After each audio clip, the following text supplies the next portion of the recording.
Assalamualaikum warahmatullahi wabarakatuh. Alhamdulillahi rabbil alamin wassalatu wassalamu ala asyrafil anbiya'i wal mursalin sayyidina wa habibina wa azimina wa syafi'ina wa maulana Muhammad wa ala alihi wa sahbihi ajma'in amma ba'du. Ma'asyiral muslimin rahimakumullah. Bapak-bapak, saudara-saudara, para jamaah taklim subuh Masjid Al-Ittihad Komplek DPR Kemanggisan yang dimuliakan Allah. Mengawali dan memulai taklim kita, mari bersama kita membaca surah Al-Fatihah. Mudah-mudahan Allah membukakan hati dan fikiran kita sehingga dapat menerima petunjuk-petunjuk daripada Allah Subhanahu wa taala untuk kita dapat meningkatkan keimanan, ketakwaan dan ketaatan kita kepada Allah. Kita doakan keluarga, jamaah, kawan-kawan kita yang sedang sakit. Mudah-mudahan Allah angkat penyakit mereka. Allah pulihkan dan kembalikan kesehatan mereka. Dan Allah panjangkan umur mereka dalam taat dan ibadah kepada Allah Subhanahu wa ta'ala. Untuk kita, keluarga kita, masyarakat, bangsa dan negara kita, mudah-mudahan Allah jaga dan Allah pelihara dari fitnah dunia dan fitnah akhirat. Ala hadhihi niyyat wa kulli niyyatin salihah ma'al khitam bil husna fi khairin wa lutfin wa afiyah wa ila hadratin Nabi Muhammadin sallallahu alaihi wasallam al-Fatihah. A'udzu billahi minasy syaithanir rajim. Bismillahirrahmanirrahim. Alhamdulillahi rabbil alamin. Ar-Rahmanir Rahim. Maliki yaumiddin. Iyyaka na'budu wa iyyaka nasta'in. Ihdinas siratal mustaqim. صراط الذين أنعمت عليهم غير المغضوب عليهم ولا الضالين آمين. لا إله إلا الله.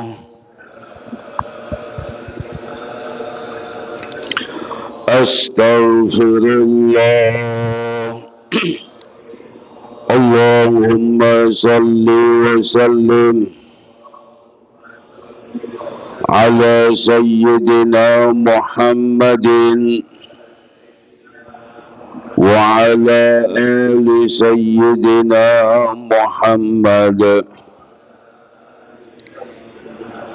waftah lana bihi abwaba ilmika kama fatahtaha ala anbiyaika wa ulamaika al-mutaqaddimina wal mutaakhirin wansur alaina rahmataka ya dzal jalali wal ikram. Amin. Bapak dan saudara sekalian, kita lanjutkan pelajaran tafsir kita dari tafsir surah Al-Kahfi atau Al-Kahf. Ya, kemarin sudah sampai di ayat yang kedua, Pak. Ya, kemarin sampai ayat yang kedua, qayyimal liyundhira ba'san shadidan min ladunhu wa yubashshira mu'minina alladhina ya'maluna sholihati anna lahum ajran hasana. Ya, jadi hari ini kita baca ayat berikutnya. Ayat berapa tuh? Ayat 3 ya. Ayat 3 dan selanjutnya. Kita baca dulu Pak sedikit, ada di halaman 204 ya. Di awal di atas. Bismillahirrahmanirrahim. Makithina fihi abada ay mustaqirrina fi thawabihim indallahi wa huwa jannatu ilal abadi wa khalidina fihi daiman la zawala lahu walan qida'a wa yundirul ladzina qalu ittakhadallahu walada ay wa yuhaddirul kuffara alladzina za'amu anna lillahi waladan wa hum musyrikul arabi alladzina qalu nahnu na'budul malaikata banatallahi wal yahudu alladzina ittakhadu Uzairan ibnallahi wan nasara alladzina qalu al-masih ibnullahi wa innama khussa dzikru haula'i maaf khassa Pak ya, wa innama khassa dzikru haula'i ma'adukhulihim fil indaril ami al-mutaqaddimi lil kafirina lid dalalati ala anna aqbaha anwa'il kufri wal ma'siyati itsbatul waladi lillahi ta'ala.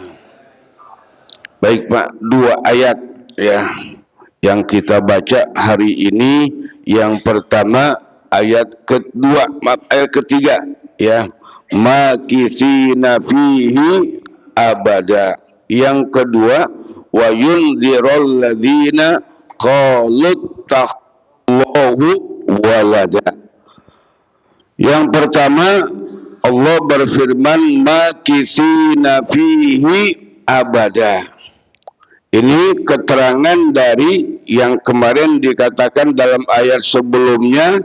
Allah berfirman annalahum ajron hasanah, di mana surah Al-Kahfi ini menjadi sebuah kabar gembira ya bagi orang-orang beriman yang beramal soleh. Beriman dan beramal soleh bahwasanya mereka akan mendapatkan ya ajron hasanah. Ajron hasanah pada ayat sebelumnya, akhir ayat kedua. Nah, di awal ayat ini Allah berfirman makithina fihi abada. Makithina ya, ini artinya mereka berada di dalamnya. Mereka berada, atau dari kata-kata makatha yang kusu, artinya berada di dalam sebuah ya, berada dalam sesuatu, makisi ya, atau juga dengan kata lain menempati. Makatha yang kutu artinya menempati. Jadi ketika Allah mengatakan makithina fihi abada, mereka berada di dalam kenikmatan dari Allah tersebut abada, selama-lamanya ya, selama-lamanya di akhirat. Mereka berada di dalam kenikmatan tersebut abada, selama-lamanya. Pak, di sini merupakan kata lain dari kata-kata khalidina fiha atau khalidina fiha abada, ya. Jadi mereka akan mendapatkan kenikmatan tersebut, ya, balasan dari iman dan amal soleh mereka, ya, abada, makisin. Jadi kalau makisin ini Pak lebih dalam dari sekedar khalidina fiha abada. Kenapa? Karena yang namanya makasa yamkusu, mereka diam di situ secara utuh, baik dengan fisik dan yang lainnya. Ya, misalnya saya katakan ana amkusu fil masjid. Ya, saya berdiam di dalam masjid, berarti semua badan saya ada di dalam masjid, pikiran saya juga di dalam masjid, semua utuh di dalam masjid. Nah, kata-kata makisin ini mencakup yang pertama badannya. Badannya berada di dalam kenikmatan surga. Ya, dinikmati secara fisik. Kemudian yang kedua, apalagi pikiran. Ya Pak, pikirannya pun menikmati surga. Kan bisa jadi Pak, badan kita ada di satu tempat, pikiran kita ada di mana? Tempat lain. Ya, pikirannya di masjid, badannya di masjid, pikirannya di pasar. Nah, pikirannya di jalan, bisa jadi. Tapi kata makisina fihi ini utuh, menyeluruh. Ya. Jadi ini janji Allah, kenikmatannya itu utuh, dinikmati secara fisik, dinikmati secara hati, dan dinikmati secara perasaan. Pak, jadi semuanya ada. Semuanya ada. Jadi makisina utuh. Nah, orang-orang yang beriman dan beramal soleh, ya, mendapatkan kenikmatan ajron hasanah, dan mereka menikmatinya secara utuh, secara menyeluruh, tidak sebagian-sebagian, tidak hanya dengan badannya saja, atau tidak hanya dengan hatinya saja, atau tidak hanya dengan akal dan pikirannya, semua. Pak, semua. Kan kita kadang-kadang kita ketawa, Pak. Kadang-kadang hati kita menangis. Tuh, kenapa? Karena kita ingat yang lain. Itu namanya enggak utuh kebahagiaan kita. Ya Pak, ketawa kita ya bercampur dengan yang lain. Tapi kata-kata makisina ini menyeluruh. Itu janji Allah Subhanahu wa ta'ala kepada orang-orang yang beriman dan beramal soleh, memiliki kebaikan-kebaikan yang mereka nikmati itu secara utuh, Pak, secara utuh, dan itu hanya ada di akhirat, di dalam surga. Kalau sekarang Pak, kita nggak bisa utuh, ya. Kalau sekarang kita nggak bisa utuh, ya, karena pasti ada aja dah, pasti ada kekurangannya. Ya, pasti ada kekurangannya. Itu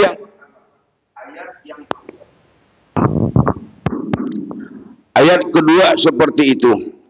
Ayat berikutnya, wa yundirul ladzina qalu takhadallahu walada. Ya Pak, wa yundiru, kalau yang barusan, ya, ajwan hasanah, ini fungsi basyir. Fungsi basyir. Apa basyir, Pak? Memberikan kabar gembira. Nah, kalau yang kedua ini wayun dira, fungsi yang kedua inzar. Fungsi inzar. Ya, fungsi sebagai mundir. Apa mundir? Pak, apa mundir? Memberikan peringatan. ya, memberikan peringatan, ya, warnanya merah, kan begitu Pak ya, warnanya merah. Kan rambut itu ada dua, ada warna biru, ada warna merah, ada warna satu lagi warna kuning. Ini warnanya merah, ya, warnanya merah. Mana? Wa yundirul ladzina qalu takhadallahu walada. Yang kedua, dan memberikan peringatan, ya, kepada siapa? Wa yundirul ladzina, kepada orang-orang alladzina qalu, yang mengatakan, yang meyakini, yang menjadikan keyakinan ittakhadallahu walada, Allah mengambil anak, Allah menjadikan anak, Pak. Allah menjadikan anak atau Allah mengambil anak. Ini ada keyakinan seperti itu, ya Pak, keyakinan seperti itu. Ada berapa keyakinan yang begitu Pak? Ada 3 keyakinan. Yang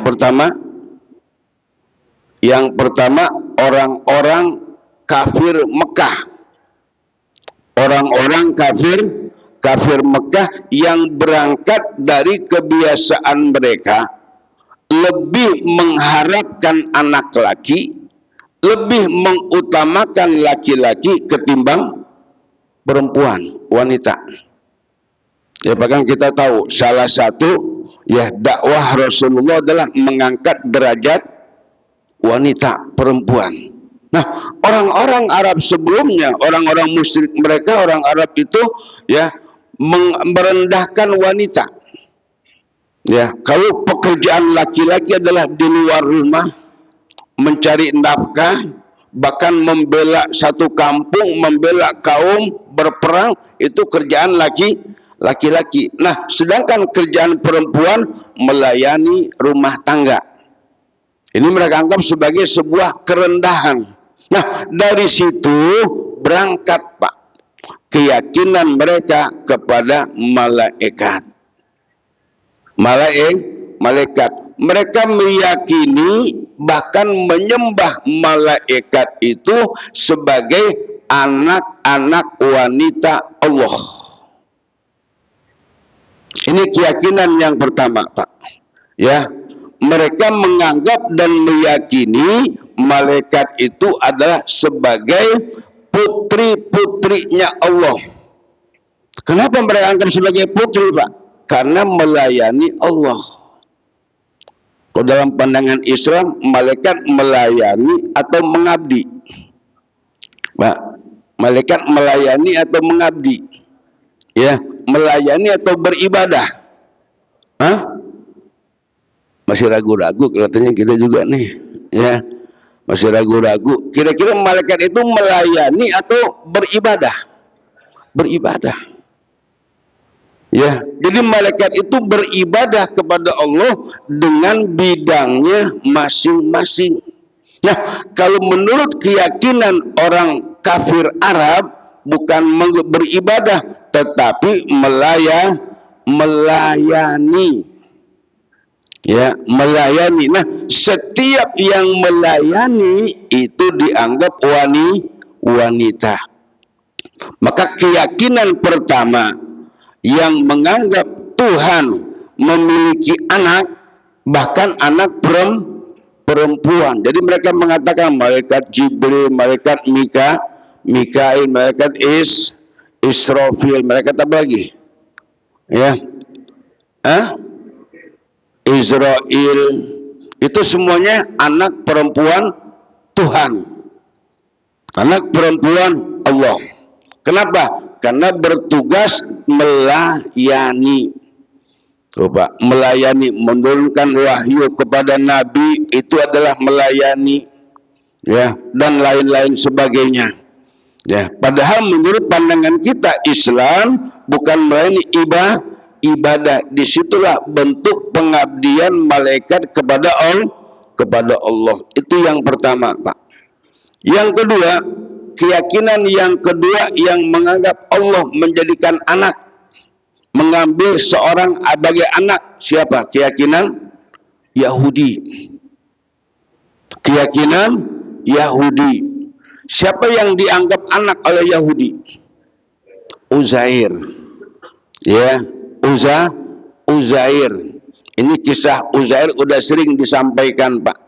Ya, kisah Nabi Uzair. Au kalladzi marra ala qaryatin. Surah apa tuh? Al-Baqarah ayat 100. Ya, atau dalam surah lain kesimpulannya, Pak, Allah katakan wa qalatil yahudu Uzairun ibnullah wa qalatin nasara masihubnullah. Pak. Ya, jadi ini dilengkap. Nabi Uzair, ya. Kenapa Nabi Uzair dianggap anak Tuhan oleh orang Yahudi? Ada sebabnya. Kenapa? Karena dialah satu-satunya yang pada saat itu menghafal dan mengerti Taurat. Menghafal dan mengerti Taurat.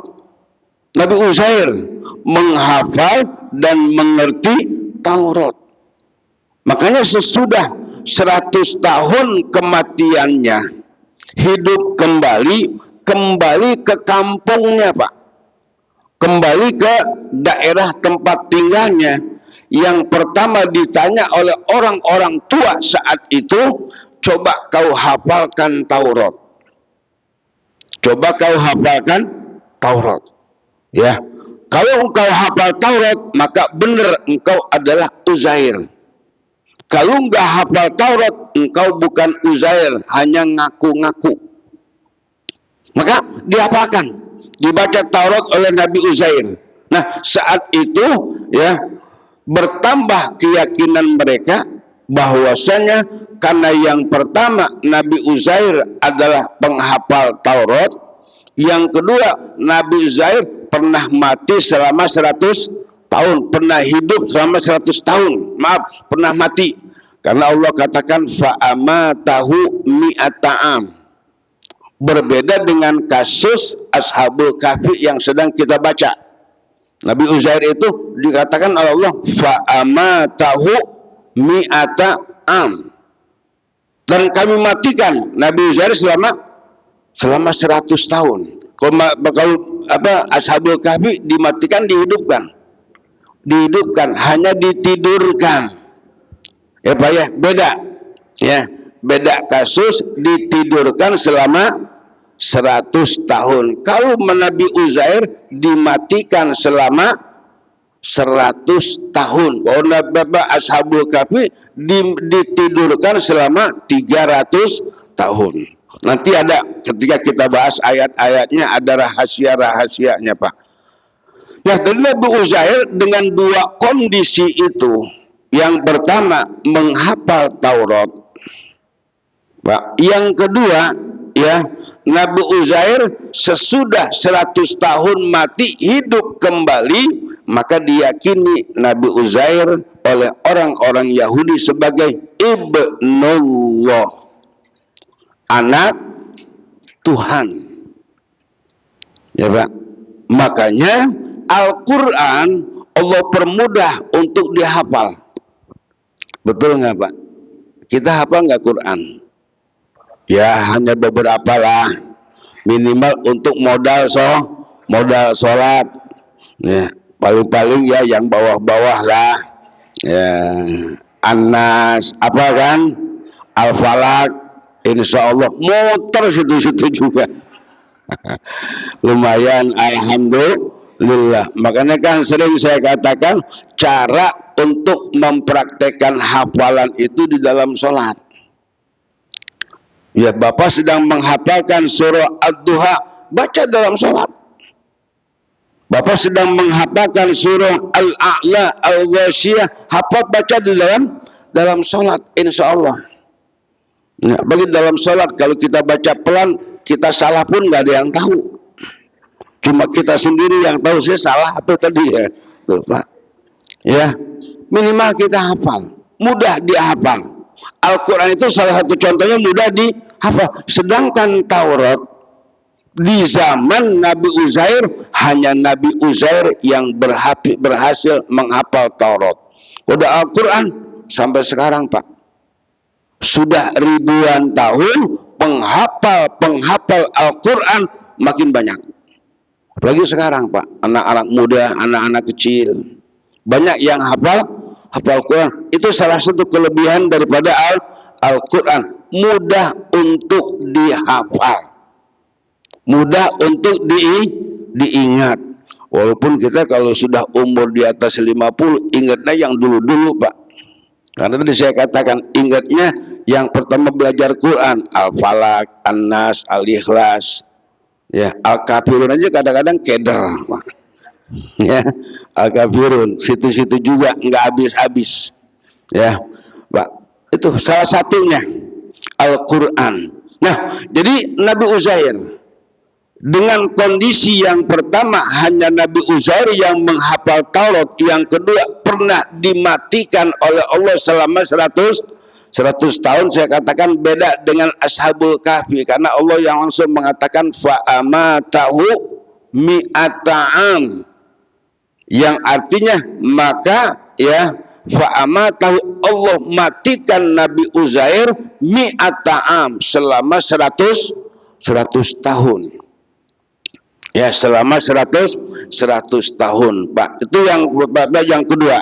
Ya, keyakinan yang menganggap ada anak Tuhan. Tuhan memiliki anak atau menjadikan sesuatu sebagai anak. Yang ketiga, keyakinan An-Nasara, Nasrani, yang mengatakan Al-Masih. Ya, Al-Masih ibnullah. Ini sudah diungkap beberapa kali, Pak. Sudah diungkap beberapa kali tentang Al-Masih. Nah, ini tiga keyakinan, Pak. Wa yundirul ladina qalu takhadallahu walada. Ya, dan Allah memberikan peringatan kepada mereka-mereka yang berkata, ini kata-kata berkata, meyakini. Kemudian, Pak, meyakini sehingga tergambar dalam perilaku dan ibadah-ibadah mereka. Meyakini ya bahwasanya Tuhan mengambil anak, Allah mengambil anak. Ya, jadi tiga keyakinan ini. Ya, tiga keyakinan ini, makanya kita selalu berprinsip yang pertama ya surah Al-Ikhlas, Qul huwallahu ahad, dan selanjutnya. Ya, kemudian banyak prinsip-prinsip lain, Pak. Ya, prinsip-prinsip lain. Bahkan dalam hadis Rasulullah pernah bersabda, orang yang wafat meninggal dunia, ya, dia meyakini la ilaha illallah, tidak ada Tuhan yang disembah selain Allah, masuk surga. Masuk surga. Sampai-sampai sahabat bertanya, walau zana, walau sariqa. Ya Rasulullah, meskipun dia pernah berzina, pernah mencuri. Kata Rasulullah, walau zana, walau sariqa. Meskipun dia pernah berzina dan pernah mencuri, kalau ketika dia meninggal dunia meyakini la ilaha illallah, tidak ada yang disembah selain Allah, dakhala jannah, masuk surga. Itu keyakinan, Pak, keyakinan seperti itu. Maka keyakinan ya ada anak yang milik Tuhan, Tuhan memiliki anak, itu keyakinan yang paling berbahaya. Makanya disebut di sini, Pak. Ya, kan Allah yang pertama di ayat pertama kan mengatakan, maaf, di ayat kedua ya, qayyimal liyundira ba'san sadidan. Terus milladul wa yubasyira, kan qayyimal liyundira ba'san sadida. Sebetulnya udah cukup dalam ayat tersebut untuk memberikan peringatan kepada semua orang-orang kafir. Tetapi dalam ayat ketiga ini dibahas khusus. Ya, wa yundirul ladina qalu takhadallahu walada. Artinya kalau dalam istilah tafsir sudah umum dikhususkan. Yang pertama diungkap secara umum, kemudian diungkap secara khusus. Ada ya tujuannya, Pak. Apa tujuannya? Bahwasanya mengungkap orang-orang yang meyakini ada anak Tuhan, atau Tuhan mengambil anak, Tuhan menjadikan anak, itu adalah ya kemusyrikan, kekufuran, kejahatan yang paling besar terhadap Allah.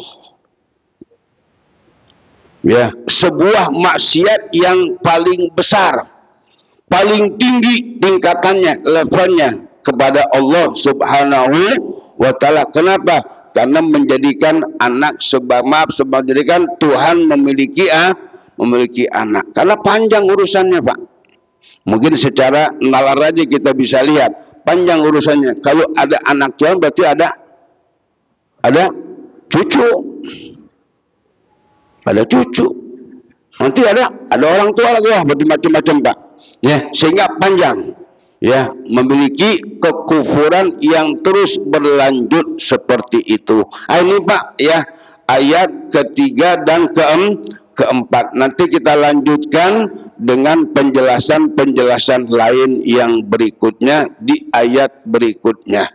Ya, bahwasanya apa yang mereka yakini itu tidak berdasar, insya Allah pada ayat berikutnya nanti. Sampai di sini ya, mudah-mudahan bermanfaat ya, karena udah siang Pak, nggak usah ada pertanyaan lagi dah ya. Ya Pak, udah siang ya. Jadi sampai di sini mudah-mudahan bermanfaat ya. Bismillahirrahmanirrahim. Alhamdulillahirabbil alamin. Allahumma shalli wa sallim ala sayyidina Muhammad wa ala ali sayyidina Muhammad. Allahumma ighfir lana warhamna wahdina warzuqna. Allahumma wa ma qadaita lana min amrin faj'al aqibatahu rusda. Allahumma ahsin aqibatana fil umuri kulliha وأجرنا من خزي الدنيا وعذاب الآخرة. ربنا آتنا في الدنيا حسنة وفي الآخرة حسنة وقنا عذاب النار. وصلى الله على سيدنا محمد وعلى آله وصحبه وسلم والحمد لله رب العالمين. هدانا الله وإياكم أجمعين. Wassalamualaikum warahmatullahi wabarakatuh.